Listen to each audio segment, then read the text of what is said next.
problème aujourd'hui, c'est qu'on veut attirer l'attention sur l'ensemble du démantèlement avec la loi de transition énergétique qui va permettre de démanteler EDF et qui va surtout aussi pour GDF Suez, Engie aujourd'hui, eh bien, de continuer à déréglementer et à privatiser le reste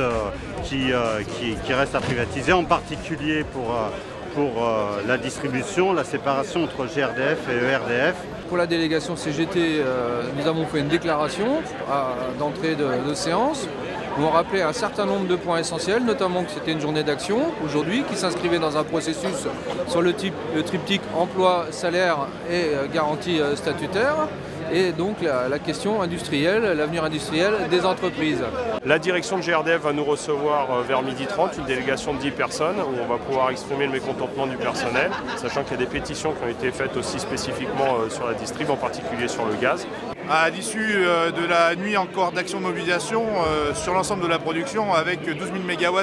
de baisse de charges cumulées entre l'hydraulique, comme d'habitude, fortement mobilisée, mais aussi les camarades du thermique avec Porcheville qui a démarré en premier en début de semaine, et puis aussi les camarades du nucléaire, bien sûr, qui ont baissé là où ça pouvait, parce que bizarrement, les directions nous ont mis une quarantaine de tranches disponibles sur la soixantaine que compte le parc aujourd'hui. Avec emploi statutaire et bien évidemment les questions salariales, où là, les employeurs de la branche, mais aussi les directions de chaque entreprise font régner maintenant le régime d'austérité hyper sévère pour les électriciens et gaziers. Donc inquiétude sur l'emploi, inquiétude sur l'avenir industriel et puis inquiétude bien sûr sur le pouvoir d'achat.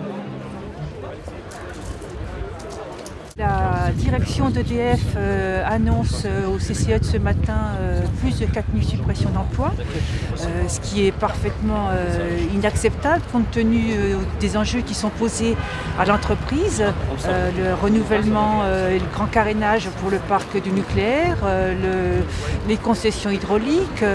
des emplois donc, qui seraient supprimés donc, sur la branche commerce, puisque EDF va faire des pertes de marché suite